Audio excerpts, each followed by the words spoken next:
So good morning and welcome to the pre-agenda interview for Wednesday, September 27th, 2023.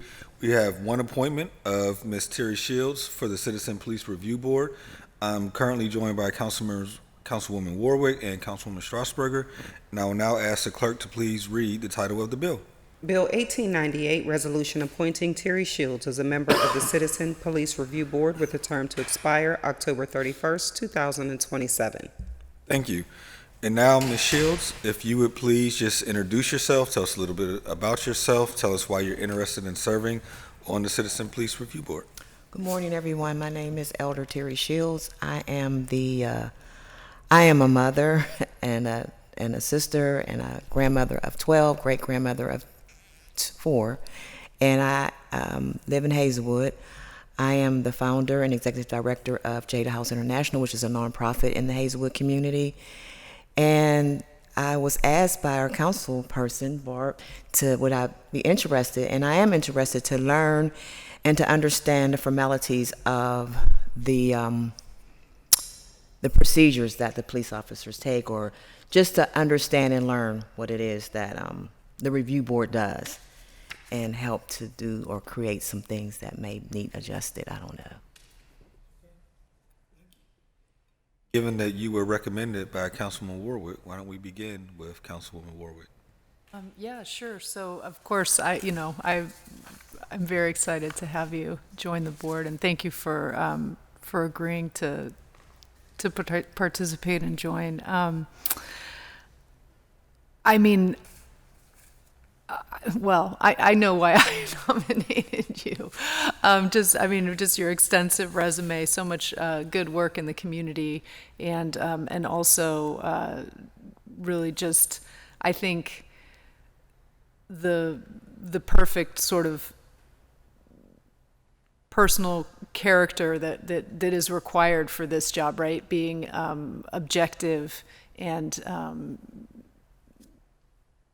fair, but at the same time understanding why it is so important that we have a Citizens Police Review Board, and why it is important that that there is an organization that is separate from the city itself, and separate from the office, even the Office of Municipal Investigations, that has a different viewpoint perhaps on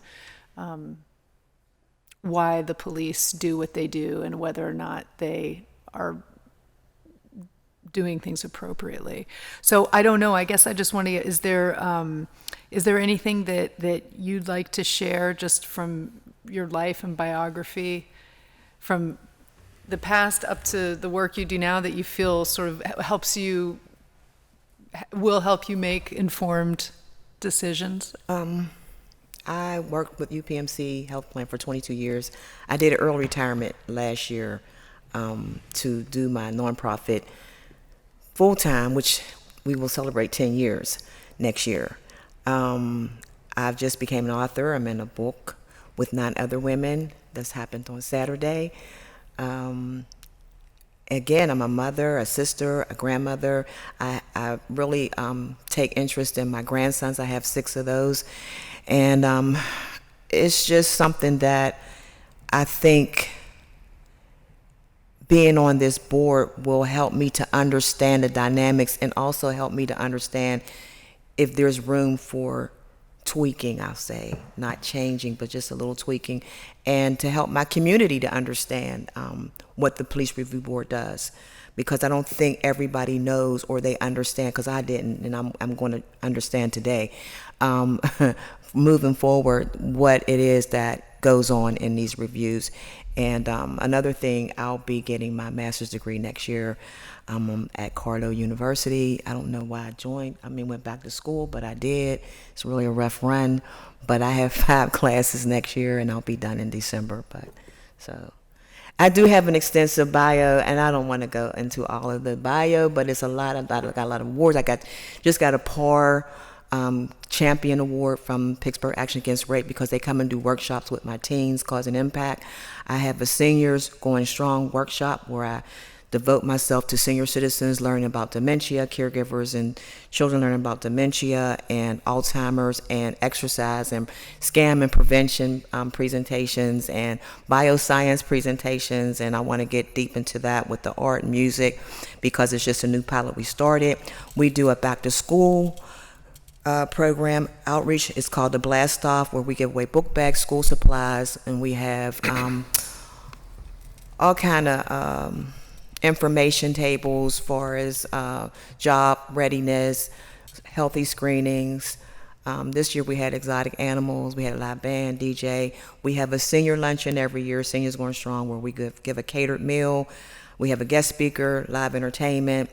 I have community collaborations with Pitt, Duquesne, CMU, and I'm trying to get Cardinal on board since I go to that school. I just do what I do. I love what I do, and I'm trying to make some changes in my community the best way I can. Thank you. Anything else, Councilwoman? No, I'm just very excited to have you on the review board, and just between the work that you do with that you have done in the past with young people, especially young women, and also work with the seniors. I think that it's a nice balance of sort of, because understanding the different needs where the police can fit in the community, that balance between protecting people, keeping people safe, but also maintaining a respectful relationship and understanding and knowing the community, which makes it easier then to protect and serve. So, yeah, that's all for me. Thank you. Well, first of all, Ms. Shields, thank you for your willingness to serve. Not only did we have your bio and your accomplishments in front of us, which I'm sure is just a snapshot. I understand that you'll be very busy in this coming year, so your willingness to serve the city and the public on top of that is commendable. So thank you. And I appreciated what you said about, in addition to learning and contributing to the board, that you'll be able to serve as a sounding board or a someone who can pass along information and help educate the community further as to, I think one thing you might find is, and might be able to share with others, I think the general public is unaware of some of the limitations of the Right. city to be able to make change in the way that they might wish to. City leadership isn't always able to make change in public safety as much as it might seek to in some instances. So that might be something, because communicating the nuances of the relationship, I'm sure you'll find, and great to know that you'll be helping to share information back. I guess from your perspective, given your varied experiences throughout your career and throughout your life,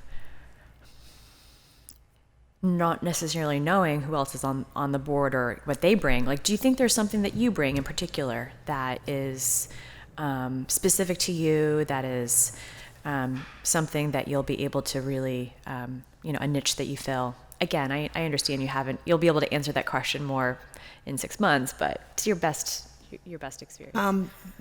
But what has took me a long way today, where I'm at today, is listening. Like, not just hearing a person, listening and trying to evaluate what I'm listening to. So I think that will be something that would bring something more to the table, opposed to just speaking without listening and understanding. So that's it. Listening is an undervalued quality, so I appreciate that you're bringing that to the table. Thank you. I have no further questions. Thank you. Also, likewise, thank you for your willingness to serve. Just so background information, the Citizen Police Review Board was created in 1997, I believe, by a voter referendum.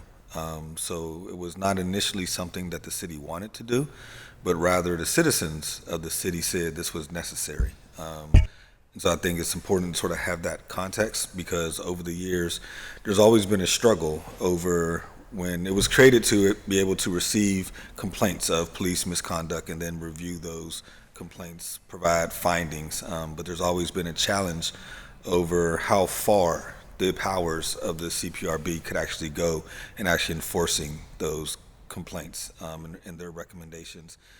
Excuse me. And then the second part is that the organization is also there to provide sort of advice on policies and procedures that the police should be engaging in.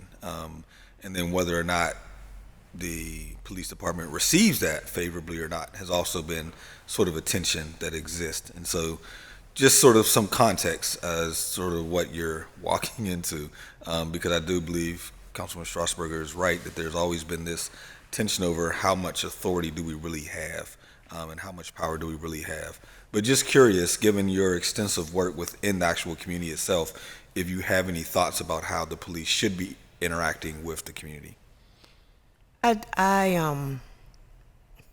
thought about it before I came down here a couple of days ago, and I was just thinking a lot of transparency needs to be enforced in the community to understand the trauma that we experience in our communities. And I don't know if the officers can understand that type of trauma in the African American communities. So if they can be a little bit more, or if we can understand their transparency of what they do and why they do it, and a little bit of background, I think that takes us a long way. Because even if you were to investigate my background on the criminal aspect, you might find some things in there. But if you were to you don't ask too much about the psychological trauma that you experience, like, I don't know, a father not in the household, or a mother dying of, I don't know, a drug addiction or whatever, and that trauma that it continues to stay with us, with me, until you become an adult, until you learn how to figure some things out.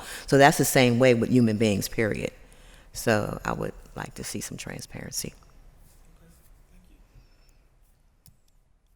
With Councilwoman? I do, yeah, one other thing, just it's worth mentioning is that we, in Zone 4, which, you know, Hazelwood is in Zone 4, we have a new commander, Commander Vernansky, and so I think this, and I've met with him as well, so I think this is also having you on the review board will be a nice opportunity to sort of move toward, you know, what we're talking about in Hazelwood and elsewhere, just working together with a new commander, and, you know, so, thank you. There's nothing else. I believe your formal vote will come up next Tuesday before council, and while we can't say what will happen, we assume it'll probably be favorable. So thank you for your willingness to serve. Thank you. And for being with Thank us you for this having me. morning. Thanks for asking, Barb. That ends our pre-agenda interview. We will now take a break before we go into our full meeting. Thank you. Thank you.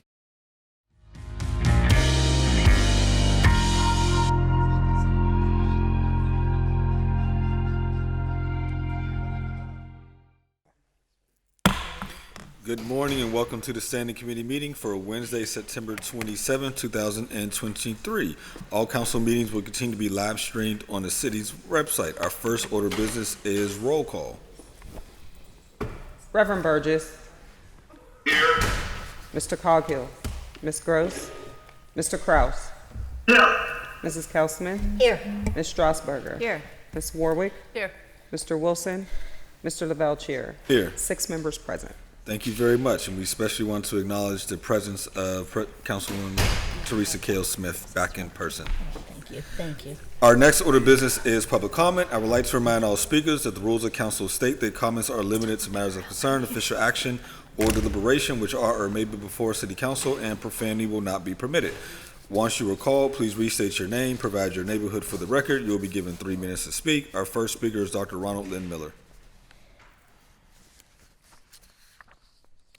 Dr. Ronald N. Miller, Belsuver, Berlin, Deutschland. We're after the highest level of information and intelligence to form and inform social policy. Global Intelligence Society for President 2024. A concern has been, where is Cale Smith?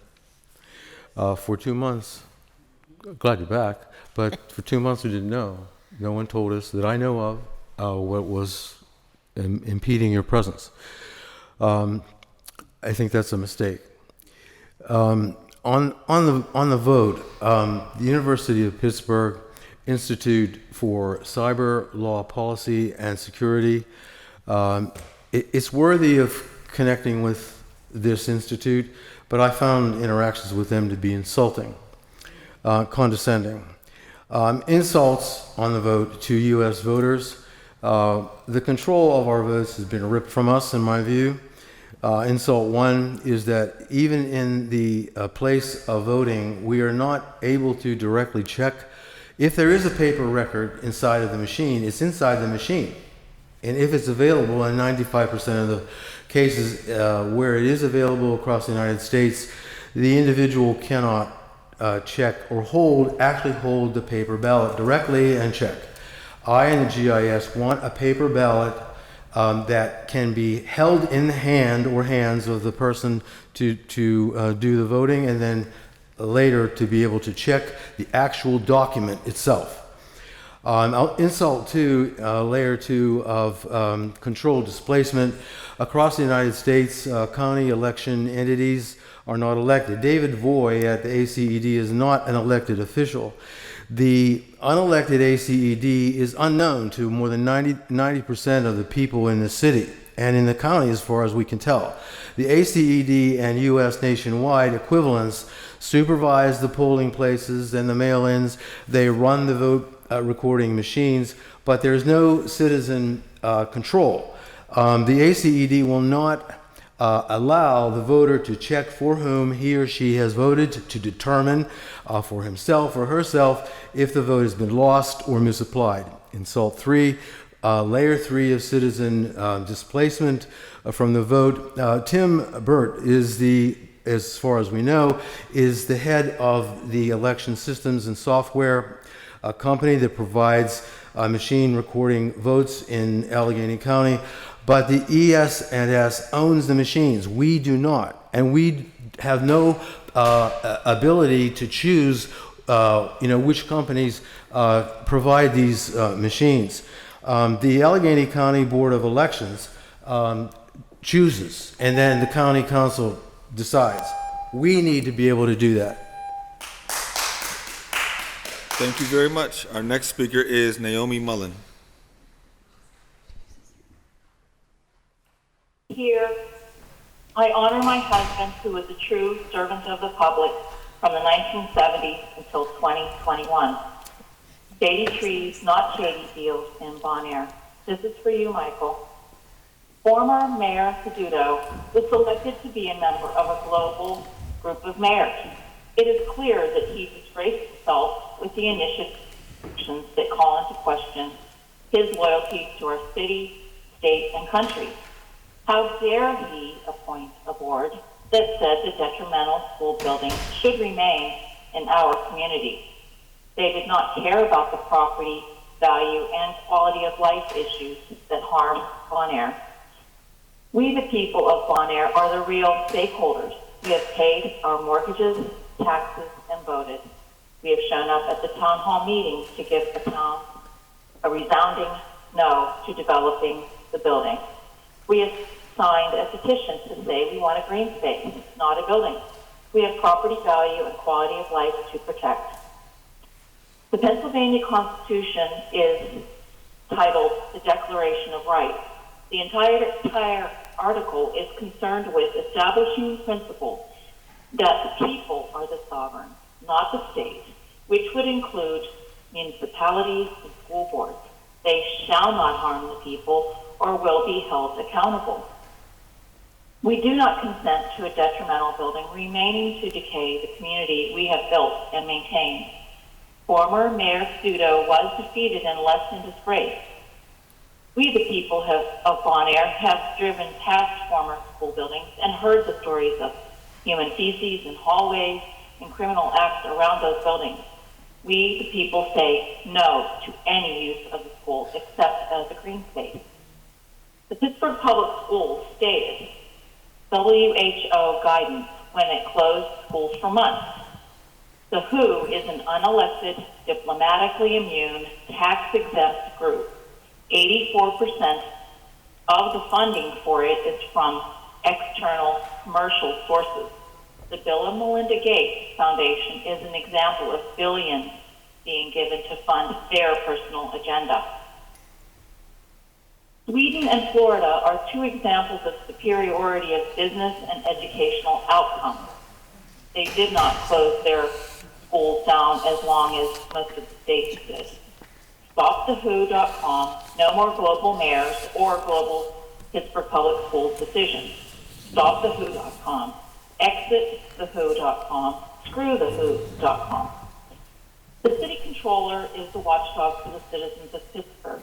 It's the job of the controller to protect city tax dollars from waste, fraud, and abuse. Waste of thousands of dollars per month is occurring with Bon Air School. Fraud was perpetrated with the claim of community support or the sale of the building to a developer. Abuse is occurring due to the threat of blockbusting and intentional infliction of distress. The Memorial Green Space. Thank you. Our last registered speaker is Michael Parker, who I do not see online. Is there a Michael Parker with us? If not, that exhausts our list of registered speakers. If there's anyone in chambers wishing to speak, please come forward at this time. Provide your name, neighborhood for the record. You'll be given 3 minutes to speak. Good morning. My name is Javon F. Brown. I live at 715 Mercer Street. That's at Katy where Earth is Tires. Yesterday I came down and I was explaining about how we have official on our board that had made the decision that they would have Dwight Watson would have a photo op. Now I live in the building. She passed me twice. And then when I found out, when I went upstairs, then I seen Mr. Dwight Watson standing up there with a white man in the driveway in all beige. I think I remembered the all beige the man had on. Now, when I went to her and said, you had him here and you did not take my picture, which I knew they wouldn't. But I said, if you had taken my picture and when you put it in the book and say we didn't have room for you, there was nothing I could say, but for you to make the decision, one person out of 190 apartments, to make the decision that she'll have a photo op, but she'll pick and choose who she wants to be in the op. What I was saying is you got this man standing outside of the building where I live, and it appears that the whole building may be for him. No, that should not be. Well, I'm fussing and I asked questions. You just don't answer me. So I went to the board. I went to the election board and I told him what was happening. Now let me explain. When I first moved into the building, they needed a secretary. I found out that Wendell Hicks had went to Saluddin's sister, who was president of the council, and said, Miss Brown, she said, oh no, she started too much trouble. Now, at one time, you had George Gist, who was an artist, who studied in Europe and so on. He got a proclamation. And when I seen him, I said, oh, you the artist. So he found out that I lived in the building. Now, he came to me and he said, listen, let me tell you what them old biddies did. He said they had a secret election. Okay, so they brought somebody up from the election board who sat there and watched. And I said, sir, the secretary is not written on here. I know to write my name in. He ended up saying, when she said, we asked everybody. I said, no, you didn't ask me. So that's right, that's right. So he said, I guarantee you from now on, every office that is open will be put on the ballot. Now, the reason why I'm complaining, because coming down here, okay, people hear me, but my vote, people died in order that we can vote, and we have a building that one woman can stop us from even knowing what she's doing. Bringing in the politicians. I said they brought this politician up there. The politician that I went to county council and said, we need transportation to get down to the hospital. And he said, no, I will not call the Port Authority. Can't come down here with no hidden agenda. Come on now, you just need to do better. Thank you. Are there any further speakers? Any further speakers? Seeing none, that takes us to our standing committee agenda. Our first committee of the day is Finance and Law, chaired by myself. Our first new paper is Bill 1933. Bill 1933, resolution authorizing the issuance of a warrant in favor of Dickey McCamey and Chilcote PC for expert legal services in connection with litigation matter in the U.S. District Court for the Western District of Pennsylvania for an amount not to exceed $2,445.75 over 1 year. Motion to approve, please. Second. Any discussion? Seeing none, all those in favor say aye. Aye. Any opposed? Affirmative recommendation. Bill 1934. Bill 1934, resolution authorizing the issuance of a warrant in favor of Summers, McDonald, Hudock, Guthrie, and Rauch, P.C., for expert legal services in connection with the litigation matter in the U.S. District Court for the Western District of Pennsylvania for an amount not to exceed $19,289.89 over 1 year. Motion to approve, please. Second. Any discussion? Seeing none, all those in favor say aye. Aye. Any opposed? Affirmative recommendation. Bill 1935. Bill 1935, resolution authorizing the issuance of a warrant in favor of Christopher P. Boyle for expert fees in connection with the litigation matter in the U.S. District Court for the Western District of Pennsylvania for an amount not to exceed $7,500 over 1 year. Motion to approve. Second. Any discussion? Seeing none, all those in favor say aye. Aye. Any opposed? Affirmative recommendation. Bill 1936. Bill 1936, resolution authorizing the issuance of a warrant in an amount not to exceed $8,691.12 over 1 year in favor of Helen A. Wilson in full and final settlement of a claim for damage to her residence from a failed city-owned tree. Motion to approve. Second. Any discussion? Seeing none, all those in favor say aye. Aye. Any opposed? Affirmative recommendation. Bill 1937. Bill 1937, resolution amending Resolution 164 of 2023, which authorized the mayor and the city solicitor on behalf of the city of Pittsburgh to enter into a professional services agreement with Loeb and Loeb LP for legal services related to real estate matters by increasing the total spend by $250,000 for a new not to exceed amount of $400,000 over 1 year. Motion to approve discussion. Second. Second discussion. Thank you, Mr. Chair. Is there someone here that can speak to this, the Bill 1937? Yes, our solicitor is here as she comes up. This is a firm out of D.C. that helps us with our property tax challenges. Oh, okay.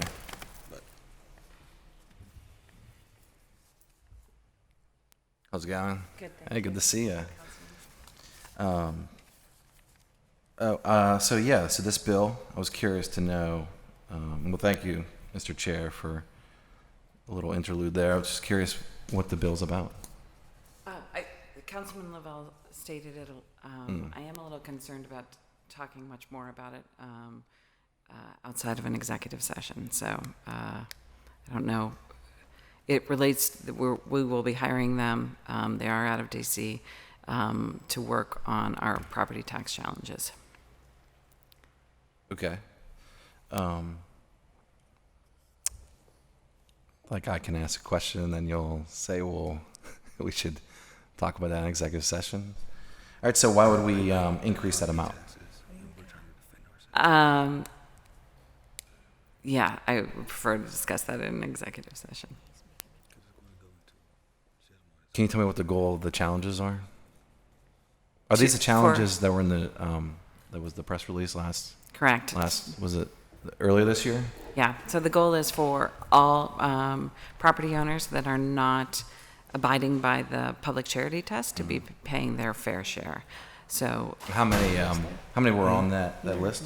originally we had 25 on that list. Are we looking to expand that? Well, there's a process whereby we are looking to expand it, but we won't expand it until next March. That's the deadline for next year. So the deadline for this year was this March, and we're in the middle of those challenges. And then the deadline for next year is next March. Is there a certain amount that we can put up every year, or is that? No. I guess I'm just wondering, like, what's the what work do they do? Do they do the work to find the ones that could be that we could challenge, or are we doing that work? Like, what are we paying them for? Yeah, that I will need to discuss in executive session.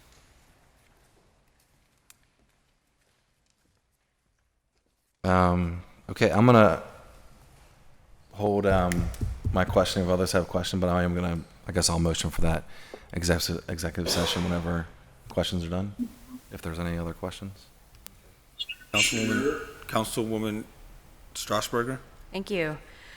Are you able to tell us how many additional hours this will cover? This is an increase over a not to exceed amount that was approved earlier. It depends. No, partially because the rate changes depending on who's working on the case. So lawyers charge a certain rate depending on their years of experience. So some lawyers are more expensive than others. And then this also includes other, like paralegals that you would need, copying, those kind of things. So it has it's a more, there's not a defined number of hours. Okay. Is this to enable the city to investigate additional properties, or is this for the existing properties that are being challenged, but additional funding is necessary to continue that process? Yeah, that's a question I think is best served. Executive session. In an executive Got it. Okay, session. thank you. Is this purely for legal work, or does this encompass other activities like site inspections that the firm might be retaining outside of this No, work? purely for legal work. Okay. We are doing a lot of this work in-house as well. Okay. I think those are the only questions I can ask at this time. I'm looking forward to the executive session. Thank you. Councilman Kraus? Yeah, thank you very much. Good morning, Solicitor. Thank you for being here. Good morning, Councilman. Good morning, thank you. This bill really should have been sent over with a request to enter into executive session. Mr. Chair, are there any other members that wish to speak at this time? If not, I was going to call to enter executive session. Yes, there are.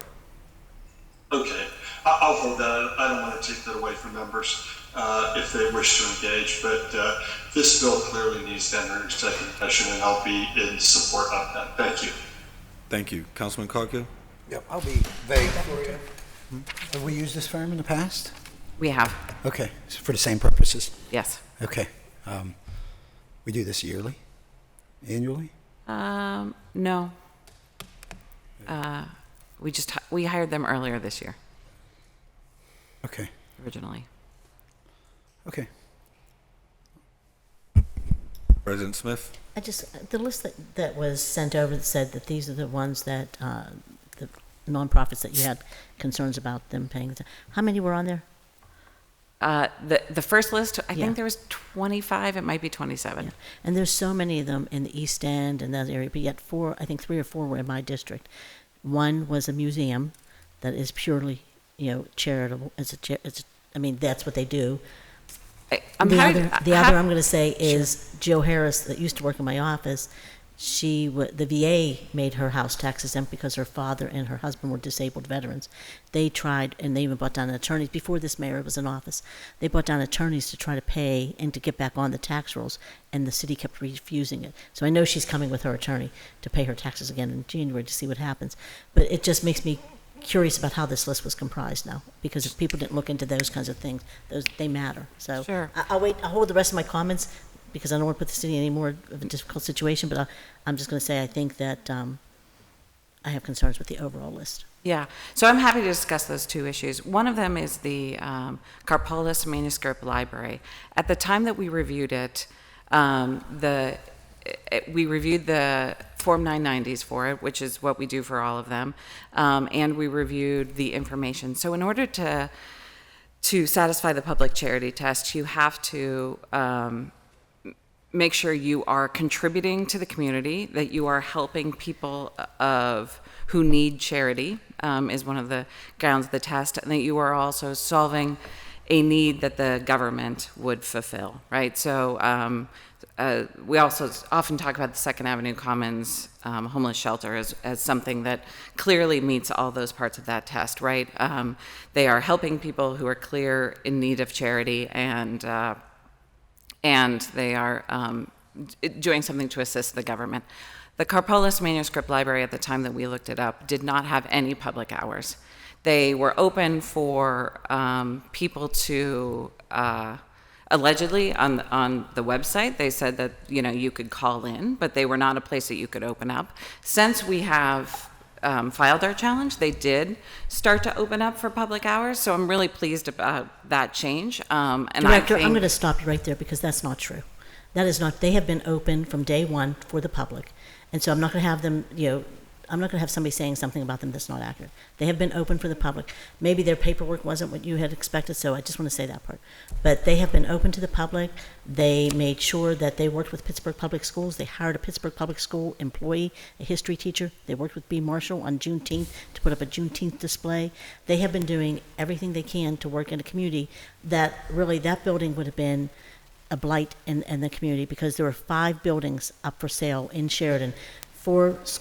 2 school buildings, a church, which is where they are, and a rectory and a convent.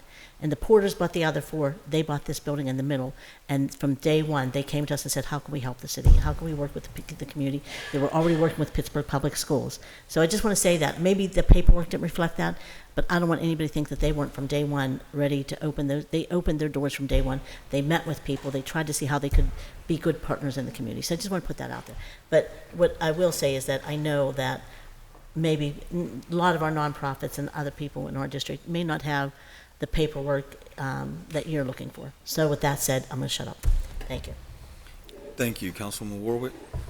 I just want, and again, if this is to, you know, just let me know. But just to clarify, what was the amount that we are estimating that we could be gaining each year in property taxes if we are successful in these lawsuits? I believe it was $41 million. 41 million just for these 25? No. The estimate, that was, I'll have to get back to you. So I apologize, Councilwoman. I used to have that number. It was several $1 million. It was multiple million. That's what I remember too. Okay, so just for, because I assume that folks are wondering, which, you know, makes sense, is, well, you know, are we spending almost $500,000 to recoup, you know, possibly $1 or $2 million, but also with the idea that if we are successful, those property taxes will be recouped every year.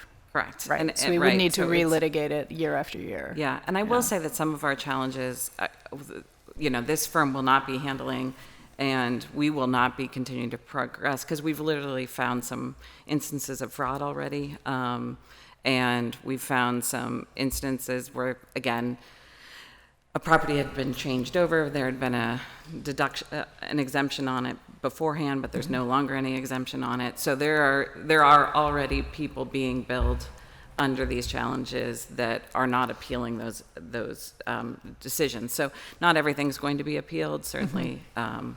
So they will not all require continued legal help as well. And I do think this is a step of good government to make sure that. And again, I'm not saying we won't get any wrong. We'll probably get some wrong, and we'll, you know, back off of the appeal as well if they were properly had their exemption. But we have already found some that did not have proper exemptions, some of which were just holding themselves out to be charity and had never been a charity. And so that process, we are already billing on that. Whether or not any of that money's come in yet, I need to check, but we're already down the process of billing for it.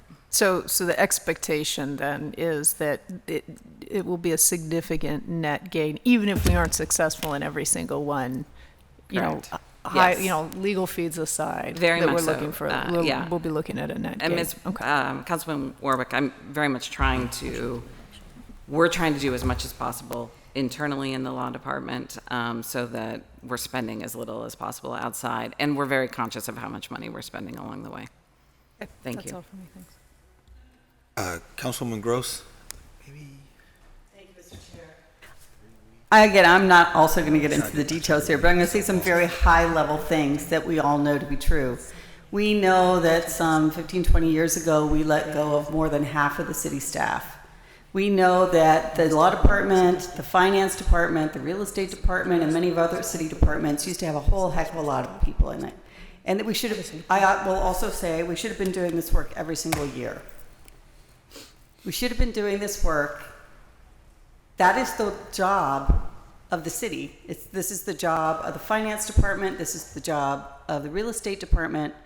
And if we had been doing that job every single year, the last 10 or 15 years, we wouldn't be facing this bill now. We wouldn't be facing such intensive use of our law department and having to put additional lawyers under contract and having to litigate these issues. This is housekeeping.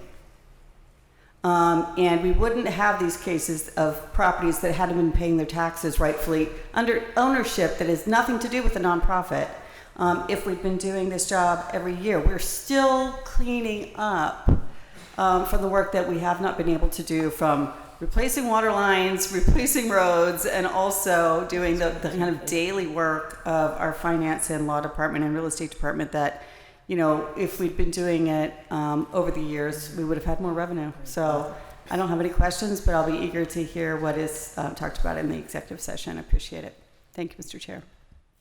Thank you. Before going to second round, only because you opened the door, Councilwoman Gross, about sort of housekeeping, the city of Pittsburgh used to also appeal property taxes.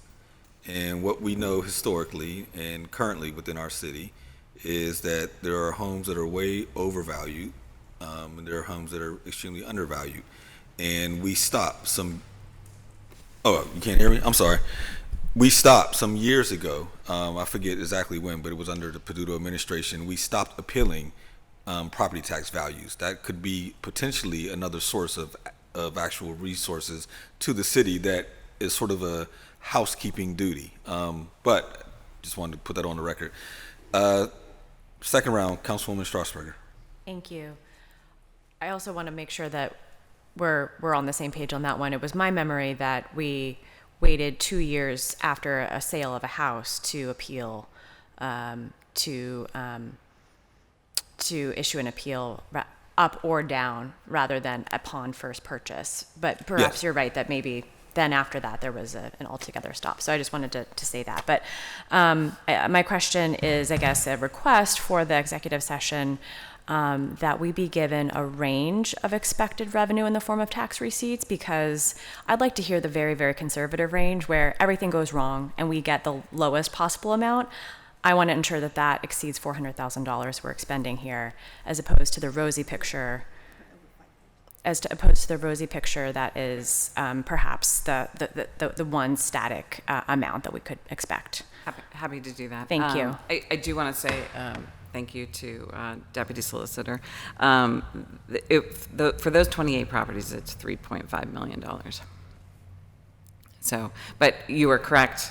And there are already, that 3.5 was the number we came up from the beginning. I will tell you, some of them we've already discovered were properly had their exemption, so those are taken off. Mm-hmm. Those need to be taken off that number, although those were smaller single-family homes. Yeah, so. and I hear my colleagues saying that this is reminding us this is per year and not one amount. And I can also understand that this is the first 25 properties of maybe several more, where we all then are going to be expending more outside counsel. Funding for outside counsel in next year. So what is the whole picture here per year that we're maybe expecting, not just, 1 year? Good point. Okay. Thank you. Thanks. We'll come prepared. Councilwoman Warwick. I do want to say, and it just because I know that there are concerns that the large nonprofits will be angry about this and will not, feel, be less generous toward the city, as a result. I mean, that's a concern that I've heard. I've also heard the former mayor say that, I don't know, he had a deal for some whatever, I don't know if it was $100 million or whatever, and that, this may have blown that deal or whatever. But what I would like to say to those nonprofits is, we're the same city, we're the same residents, we have the same needs. Right, that these large, nonprofits are running on the fuel that is the people of Pittsburgh, and if there was $100 million in 2019 that they were able to give, then there should be $100 million today that they'd be able to give, regardless of the city, enforcing the rules of property taxes. So I think that's important to at least say, even if it is not heard. But yeah, thank you. Councilwoman Gross? Thanks. Yeah, I'm just going to say some math out loud. Let's say we fall far short.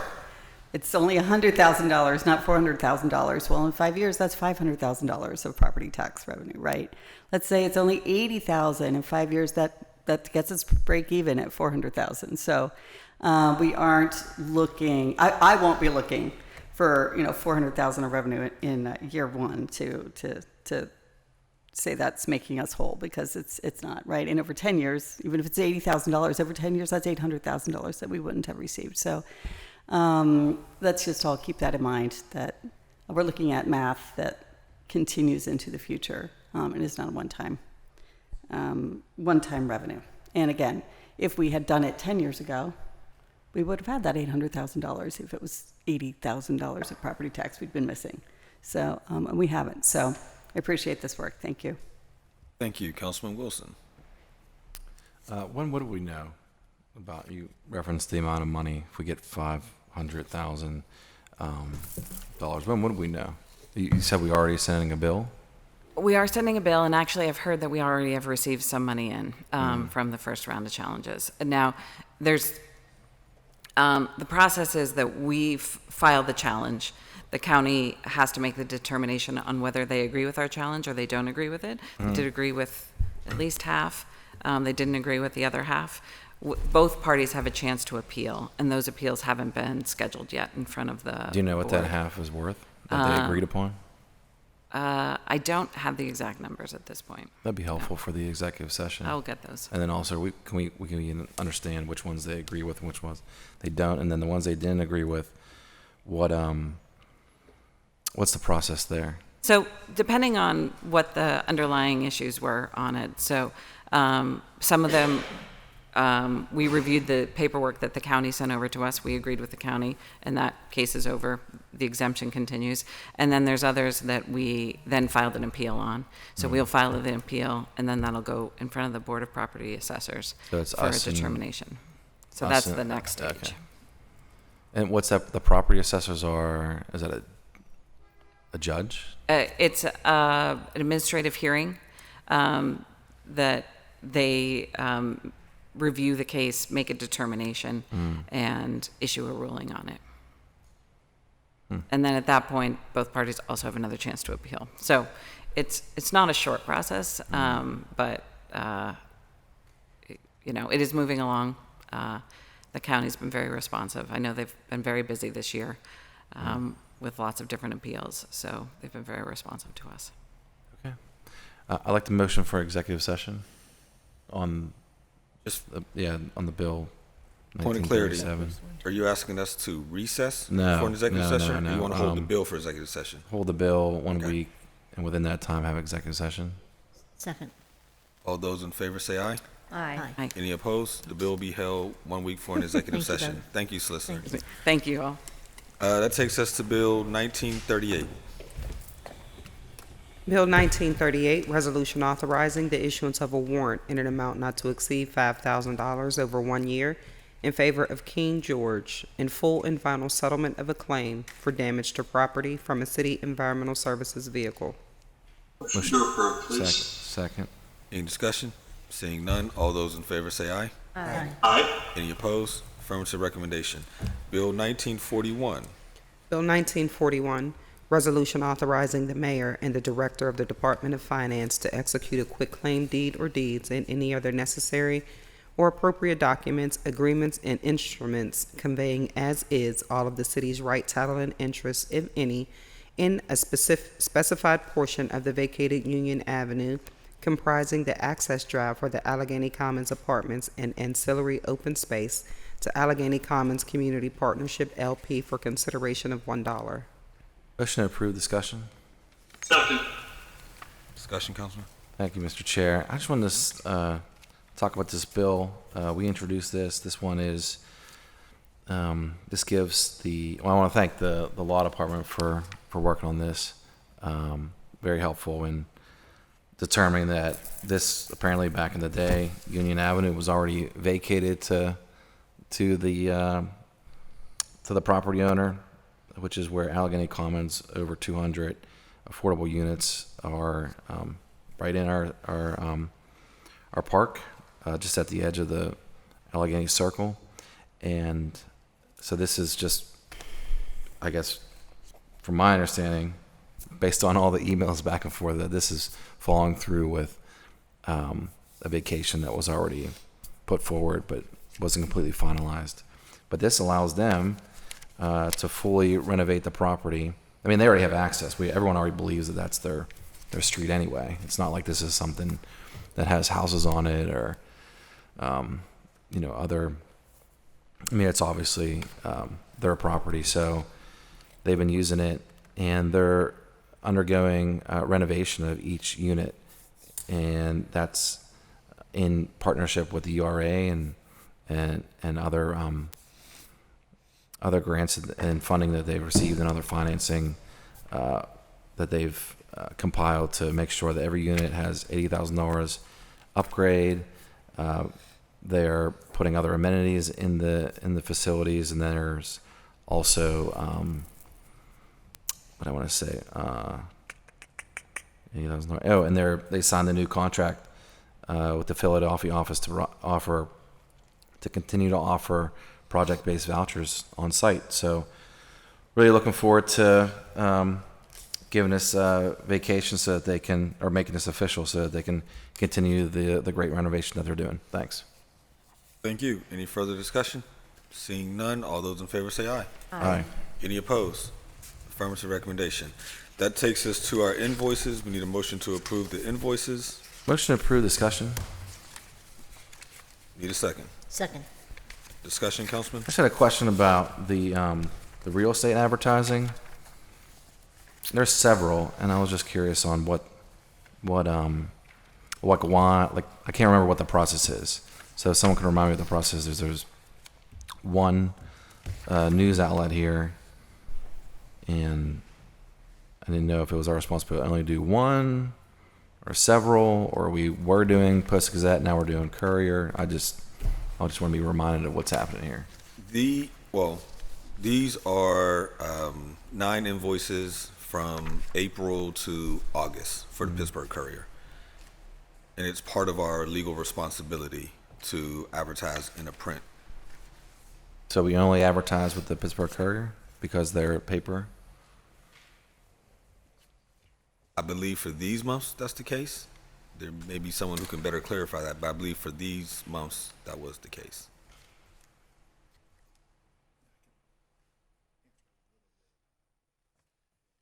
Our assistant solicitor can answer a little bit. Double duty today. Jesse Exlis, Deputy Solicitor for the Law Department. Nice. So in certain instances where we have to, where the municipality, as in the city, has to circulate advertisements, they're obligated to do it through a general circulation. I think traditionally it's been through the Post-Gazette, but it doesn't have to necessarily be the Post-Gazette. It's just any newspaper that could do general circulation. I think in this case, the choice was the Pittsburgh Courier.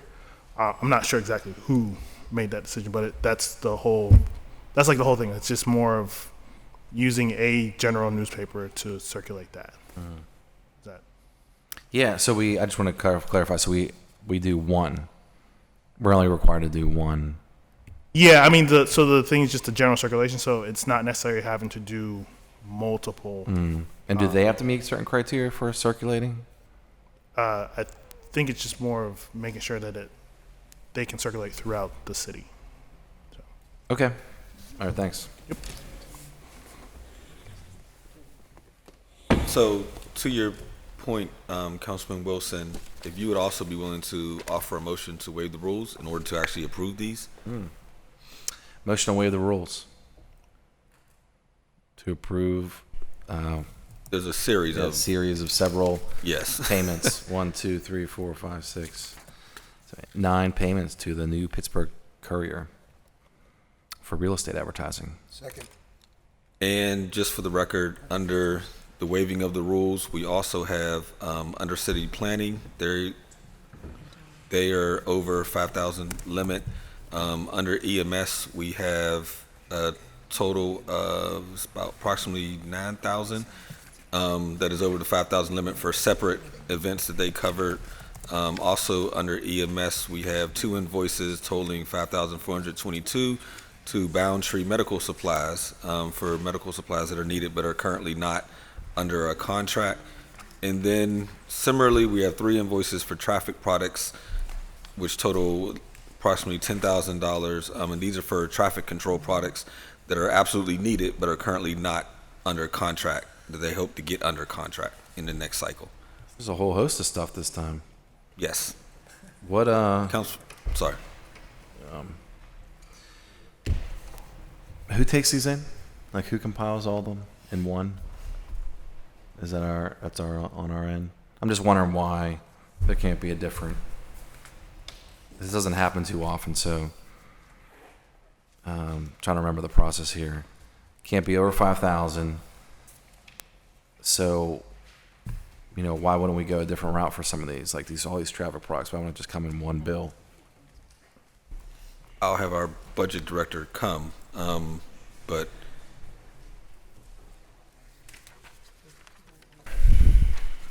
Hi, Pete McDevitt, Council Budget Director. So we get all the invoices in, and they're each individually listed as you see them here. We don't combine them in our office. So the ones for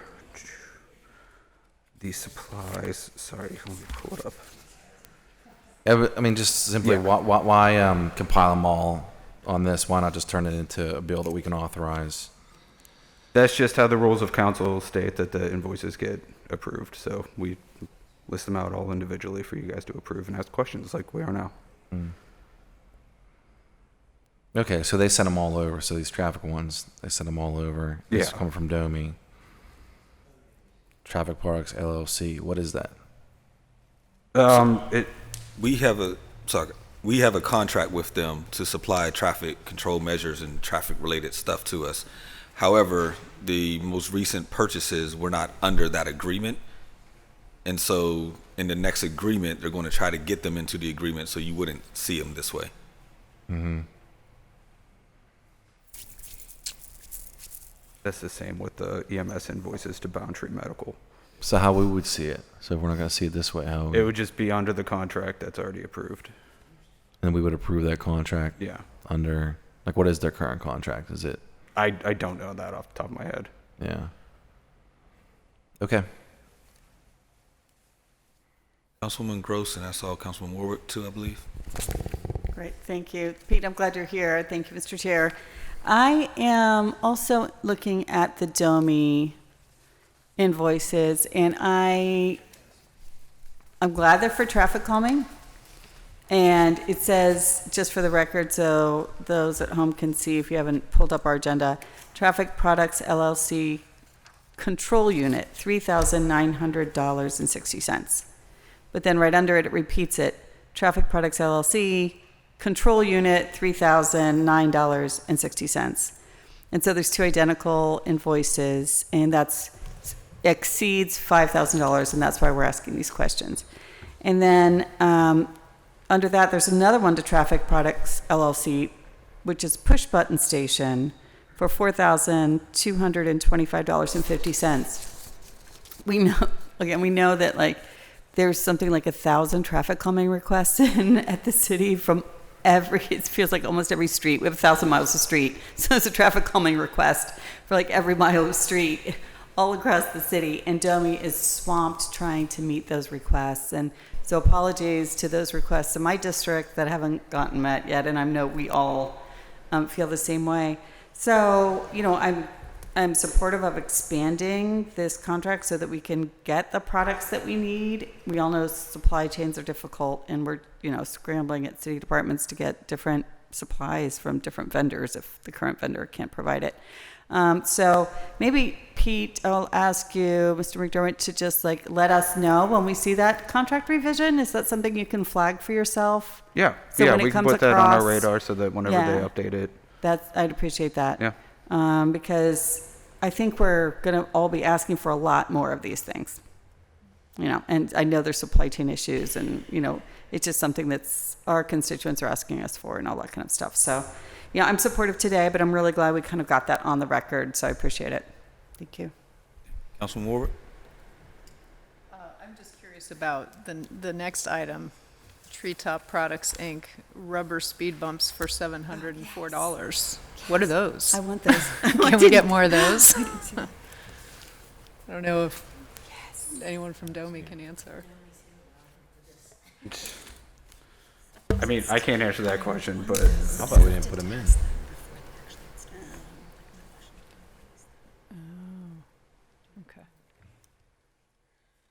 Can I buy them Where'd on you guys go professional now? services? Right. Get one. Let's get a few dozen of them. Yeah.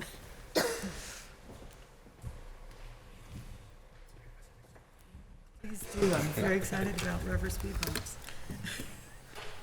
Jeff Skellican, Deputy Director, DOMI, and currently Acting Director. Eric Setzler, Chief Engineer, DOMI. So the rubber, I'll be honest, the rubber speed humps, we're getting some direction from our traffic team of exactly what they are and where they're going to install them at. So we're working on that right now for you, okay? They're temporary. They're temporary. Applications. This is not, But permanent speed humps are asphalt. We're not putting rubber speed humps around the city. Right, but I mean, would this be something, because I know it takes time, right, would this be something that could be like a temporary measure while we wait? Yeah, I think what they want to do is test the speed humps on a certain street, in a certain neighborhood, to see how everybody reacts to them before we put down asphalt ones, like what Eric said. So I think that's what this is going to be, like a pilot, like our pilot program. Great. Okay. A little different. Very excited. Yeah. So, all those in favor of waiving the rules, say aye. Aye. Any opposed? The rules have been waived. Any further discussion on the invoices? Seeing none, all those in favor say aye. Aye. Any opposed? Invoices have been approved. Thank you all. Now we need a motion to approve the P cards. So move. Second. Any discussion? Seeing none, all those in favor say aye. Aye. Any opposed? P cards have been approved. That now takes us to Public Works and Infrastructure Committee, which is chaired by Councilman Kraus. Our first supplemental paper is Bill 1970. Bill 1970, resolution providing for an agreement or agreements with CSX Transportation for costs associated with the construction for the Charles Anderson Bridge project, providing for the payment of the cost thereof not to exceed $439,223, federally reimbursable at 95%. Motion to approve, please. Second. Any discussion? Seeing none, all those in favor say aye. Aye. Aye. Any opposed? Affirmative recommendation. Bill 1972. Bill 1972, resolution providing for an agreement or agreements with Allegheny Valley Railroad Company for costs associated with the construction for the Charles Anderson Bridge project, providing for the payment of the cost thereof not to exceed $250,000, federally reimbursable at 95%. Motion to approve, please. Second. Any discussion? Seeing none, all those in favor say aye. Aye. Aye. Any opposed? Affirmative recommendation. Bill 1981. Bill 1981, resolution providing for the issuance of a warrant in favor of Duquesne Light Company in the amount of $72,918.57 in emergency payment for non-contractor work on the Homewood Park reconstruction project. Motion to approve. Second. Any discussion? Yeah. I'm just Discussion, wondering, is Madam this President? work coming up? No, this is This work has already previously, been done? this is, yes. Okay. I'm just curious because I'm hearing that there might be a strike at Duquesne Light, and I'm wondering. I just want to make sure. Thank you. Thank you. Any, Madam President, Yes. welcome back. Thank you so much. Everybody's kind of wish I stayed home. any further discussion? Seeing none, all those in favor say aye. Aye. Any opposed? Affirmative recommendation. That takes us to Human Resources Committee, which is chaired by Councilman Burgess. We have one new paper, Bill 1932. Bill 1932, resolution providing for the issuance of a warrant in favor of Global Wordsmiths in an amount not to exceed $23,976.66 for professional services related to translation of outreach materials and vital documents for the year 2023. Motion to approve. Second. Any discussion? Seeing none, all those in favor say aye. Aye.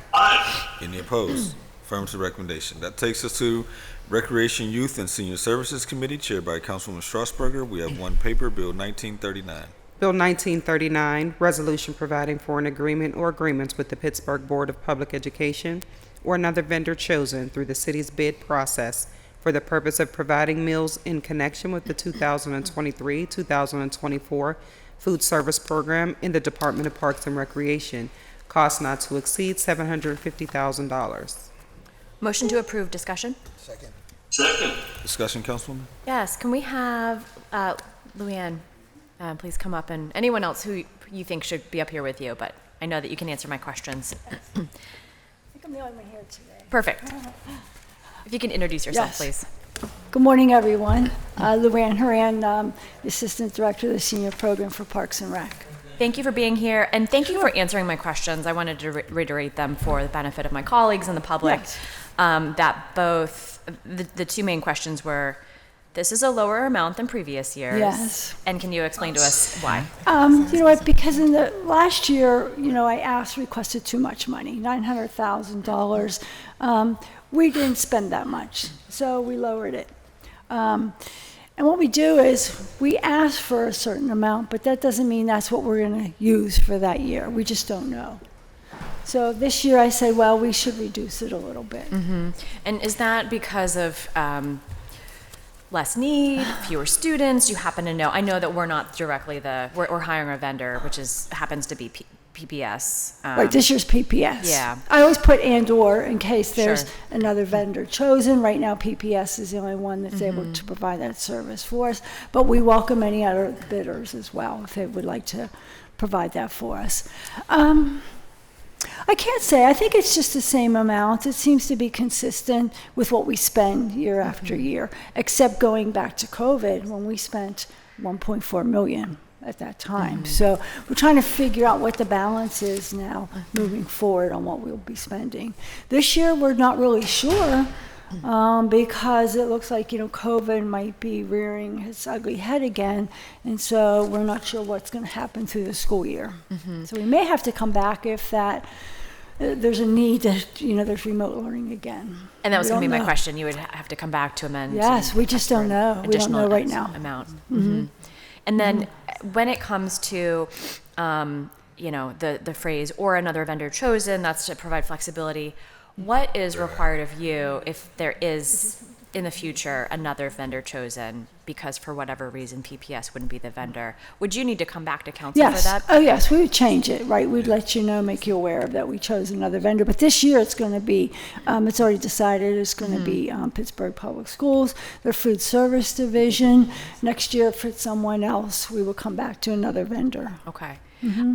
Again, thank you for answering my questions previously, sure. and I know those were questions that I'd heard from other council members, so I wanted to reiterate it here. Sure. Thank sure. you. Always a Thanks for the work pleasure. you do. This Always is thank you. really, Thank really you. critical work. I mean, it's among the most important that we do as a city, I think. We appreciate all of you as well for supporting us and always, thank you, and always being so willing to, provide things that we need as well.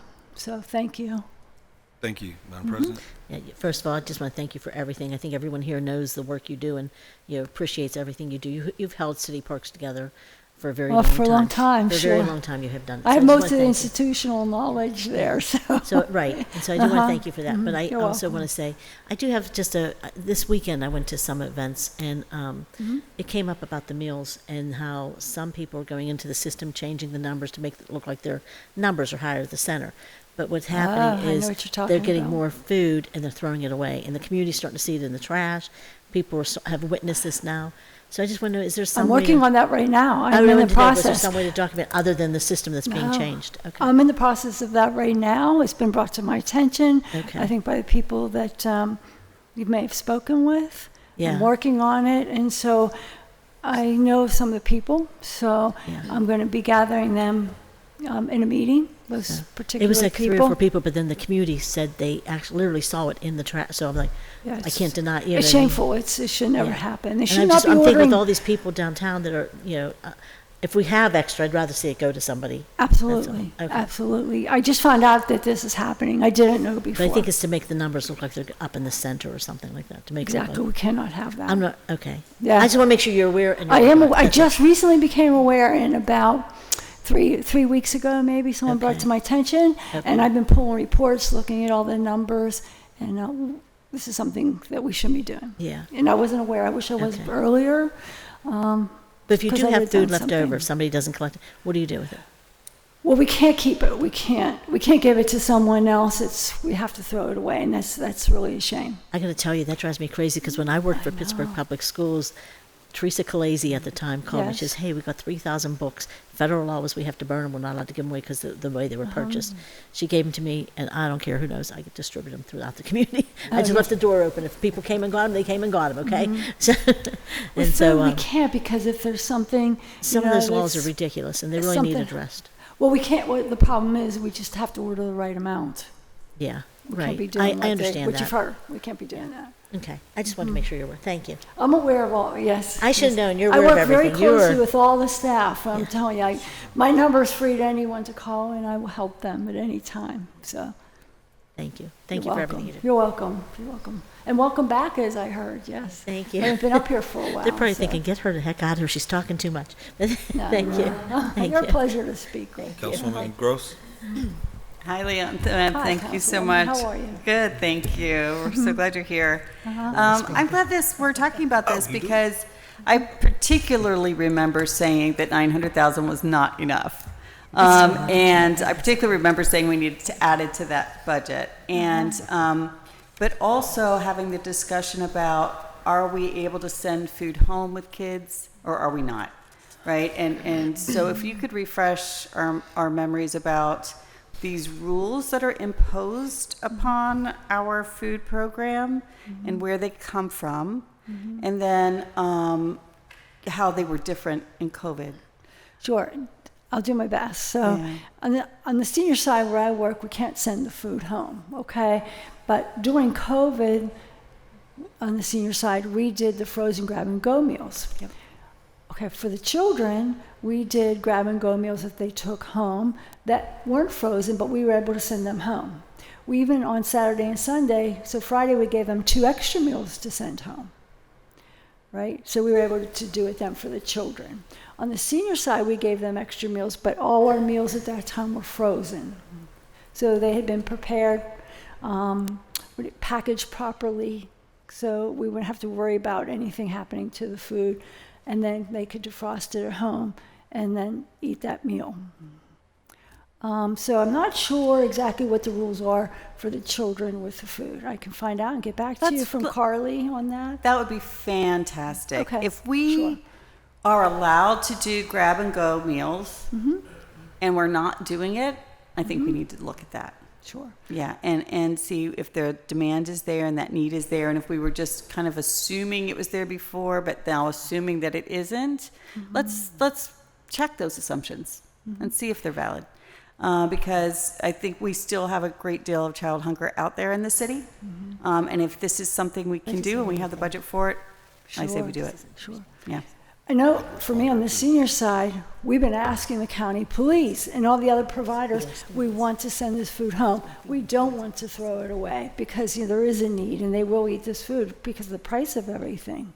Absolutely. And just to speak more on this, we've heard public comment. The frozen meals that we were legally allowed to send home during the COVID emergency, we've heard public comment here in these chambers that it was better food. Well, it was healthier for some of the people with diabetes, and that since the emergency has ended and we've reverted to the kind of in-person meals, they've changed. Excellent. So you know, that's why I wanted to put that message out there. So our food is different now. It's healthier at the senior centers. They love it. We have soups now. We have better choices. we are getting people coming to sign up at the senior centers because of our food. It's really changed. They're doing a better job. The vendor is just It's fantastic. doing so much better. They love the food. They love the quality of the food, the meals. And like I said, people are coming to our center just to have the lunches because they just are healthier. They have a better flavor to them. They're really enjoying them so much more.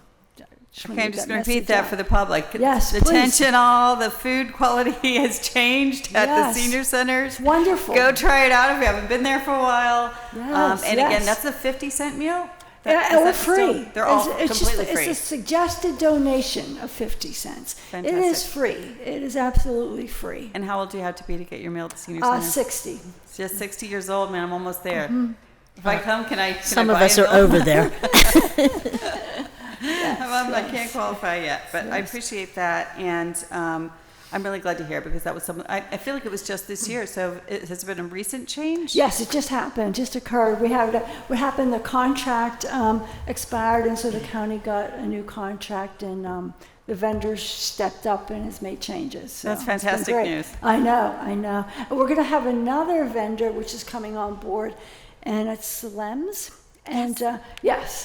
Their food is fabulous. So if you don't know, Mhm, yeah, if mhm. Salem's is providing food at our senior centers, we are really modernizing. Right, That's and fantastic. what they're going to do is they're going to provide for us like more of a bulk situation. So if we have an event or a couple senior centers are getting together, they'll provide a larger portion for a party or a gathering, which that will take the place of the lunch. They can have Salem's, they can choose that instead. So it's just absolutely amazing what's happening with the meals. It's a huge change. Well, I'm so glad we asked. So Yes. fantastic. Yes, yes. So yes, please, everyone, come out for the meals. All seniors, welcome. A lot more programs at our centers are taking place. We're trying really hard to. I just want to say, she said, everyone come out for the seniors, and she looked right at me. I'm sorry about that. Did she? Thank you. Yeah, please That's all, come Mr. out. Chair. Thank you. Thank you. I'm gonna be Councilman, I don't know the senior. technical answer to your question about can it be taken home for children, but I do know occasionally my children will be handed food to take home when they leave their after-school program. Okay. So, Councilman Wilson? Thank you, Mr. Chair. I wanted to, number one, Luann, thanks for all the work that you do. You're welcome. I always have a great time at the opening or the kickoff event Mhm. that happens on the north side for the Yes. meals. Mhm. And so this is for the 2023-2024 year? 23, 24, yes. Yeah. Let me put a shout out to Carly Gedman.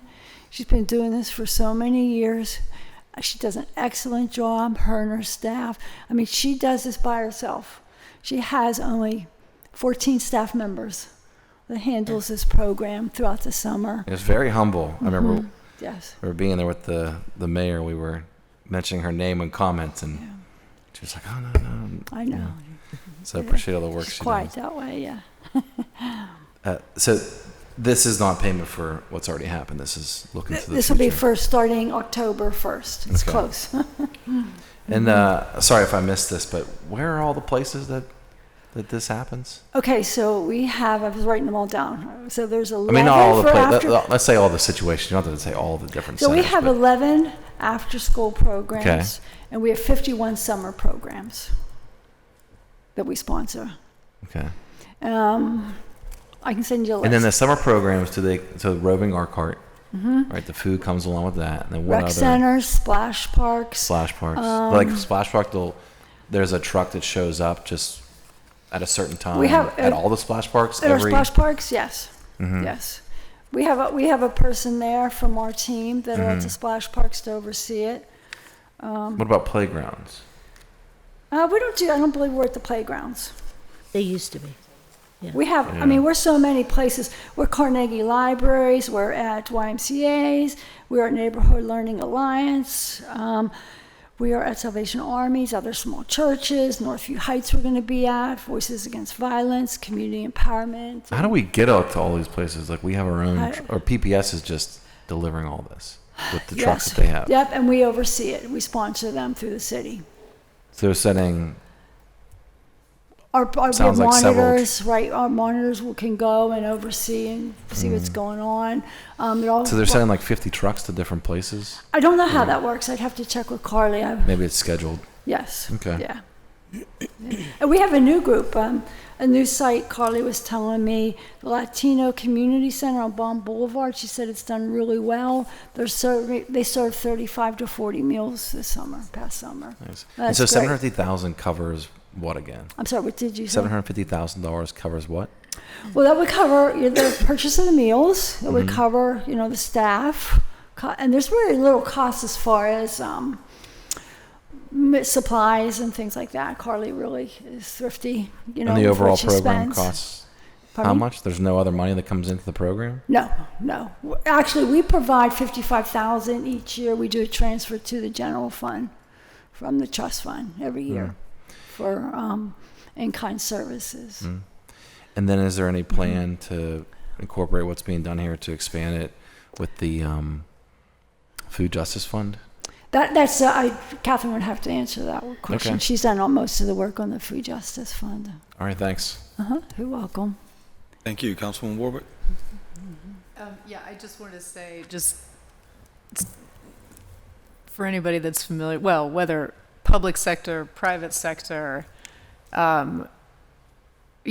most of the time when you have a budget, there's always a scramble to spend it, right, at the end of the year so that you don't have to give it back. So I just want to really commend, our city parks are working already on such a shoestring, but that you are requesting less than you requested last year. That is really exceptional. So I just want the taxpayers to know that in addition to all the amazing stuff that you're actually doing your part to sort of save money where you can. Sure.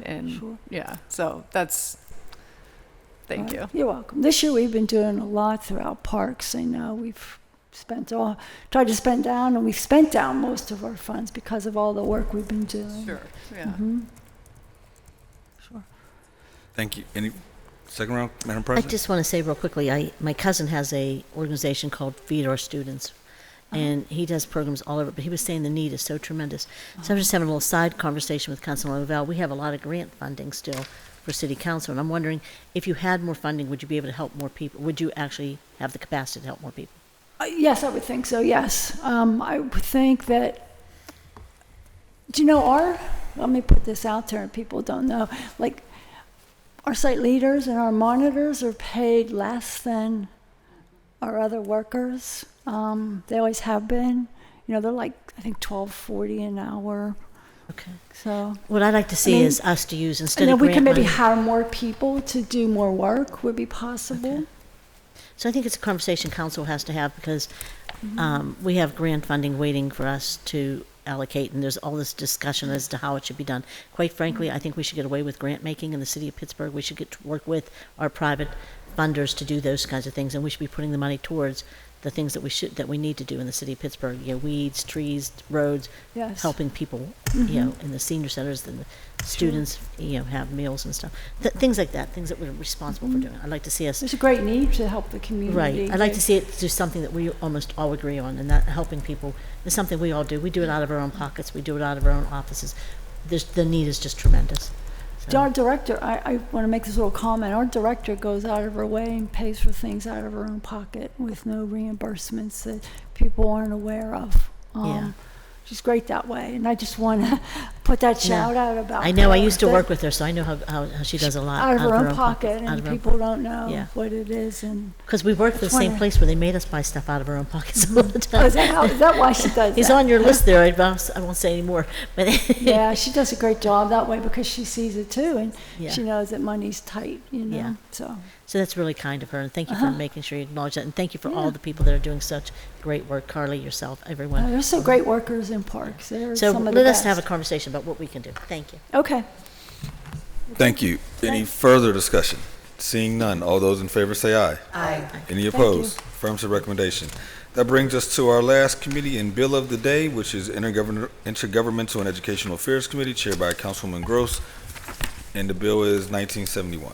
Bill 1971, resolution providing for a reimbursement agreement or agreements with the Pittsburgh Water and Sewer Authority for costs associated with the Charles Anderson Memorial Bridge project, where PWSA will be responsible for paying 100% of the actual expenses involved in certain work to be described in the agreement. Motion to approve? Second. Any discussion? Seeing none, all those in favor say aye. Aye. Any opposed? Affirmative recommendation. That exhausts our agenda for today. We do have meeting announcements. This afternoon at 1:30, Council will hold a Cablecast post-agenda meeting to discuss the state of child care and child care funding programs in Pittsburgh, and this is chaired by Councilwoman Gross. Next week, on Monday, October 2nd, with sessions at 11 a.m. and 11:45, Council will hold a virtual briefing as it relates to Bill 1979, the Smart Loading Zone Program, and the upcoming changes. Also next week, Council will hold our regular council meeting on Tuesday, October 3rd at 10 a.m. and the standing committee meeting on Wednesday, October 4th at 10 a.m. respectively. The speaker registration will close at 9 a.m. the day of the meeting. On Tuesday, October 3rd, with sessions at 1:30 and 2 p.m., Council will hold a briefing as it pertains to the Pittsburgh Water and Sewer Authority's private service line leak repair and expanded conservation program for low-income customers. Is there anything from members? Madam President? Yeah, I just want to thank everyone. I was out for knee replacement surgery for weeks. I actually scheduled it during our break, which was 3 or 4 weeks, but I was out for 7 weeks total, so 3 weeks I missed here.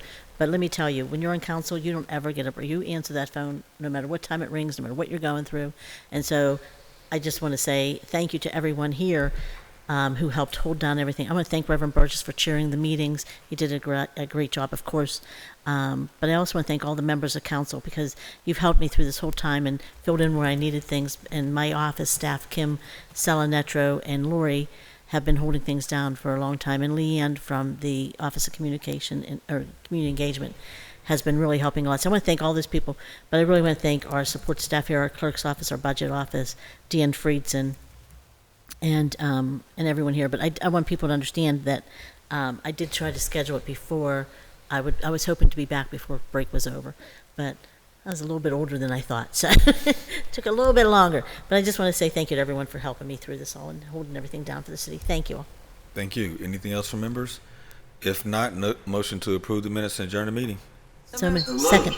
All those in favor say aye. Aye. Aye. We are adjourned.